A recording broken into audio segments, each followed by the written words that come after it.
বাড়তি কয়লা ক্যাপাসিটির চার্জ সহ বিভিন্ন কৌশলে বিদ্যুতের অতিরিক্ত দাম ধরেছে ভারতের আদানি গোষ্ঠী। তাই দেশের স্বার্থে ভারতের ঝাড়খণ্ডের ১৬০০ মেগাওয়াট বিদ্যুৎ কেন্দ্রের সঙ্গে করা চুক্তিটি বাতিলের দাবি জ্বালানি বিশেষজ্ঞদের। এজন্য সরকার নয়, নাগরিকদের পক্ষ থেকে উচ্চ আদালতে মামলা দায়েরের পরামর্শ তাদের।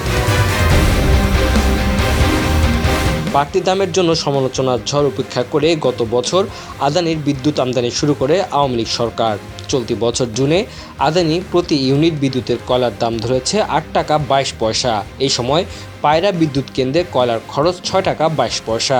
আদানি গত অর্থ বছরে প্রতি ইউনিট বিদ্যুতে ক্যাপাসিটি চার্জ ও পরিচালন ব্যয় ধরেছে ৬০ টাকার বেশি।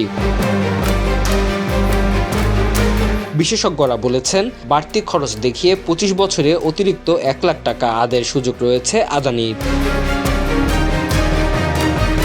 এই ব্যাপারে জ্বালানি বিশেষজ্ঞরা বলছেন, চুক্তি করার কারণে যে অধিকার লাভ করেছে আদানি, তাতে করে বিদ্যুতের ন্যায্য ও যৌক্তিক মূল্যের চেয়ে বেশি নেওয়ার সুযোগ রয়েছে।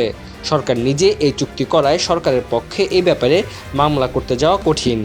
তবে জনগণের পক্ষ থেকে বা পাবলিক ইন্টারেস্ট থেকে আসতে পারে। সরকার নিজেই চুক্তি করেছে, সুতরাং সেই চুক্তির বিরুদ্ধে সরকারের পক্ষে মামলা করতে যাওয়া কঠিন।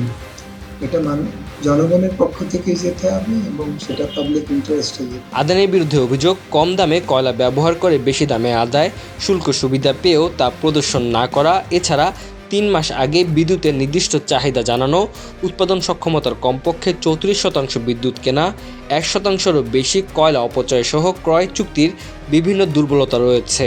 আমি মনে করি না চুক্তি বাতিল কোনো সমাধান। চুক্তি রিভিউ করা যেতে পারে, কিন্তু উভয় পক্ষের সম্মতির ভিত্তিতে এটাতে সংশোধন আনা যেতে পারে, কিন্তু চাপিয়ে দেওয়ার কোনো সুযোগ আছে বলে আমার মনে হয়। দীর্ঘমেয়াদী চুক্তির ব্যাপারটা উল্লেখ করা উচিত ছিল, কিন্তু সেটা খুব সিম্পল ভাষায় নিউক্যাসলে কয়লা ধরে আমাদেরকে এই চুক্তিটা করা হয়েছে, সেটা একটা বড় ধরনের ভুল হয়েছে।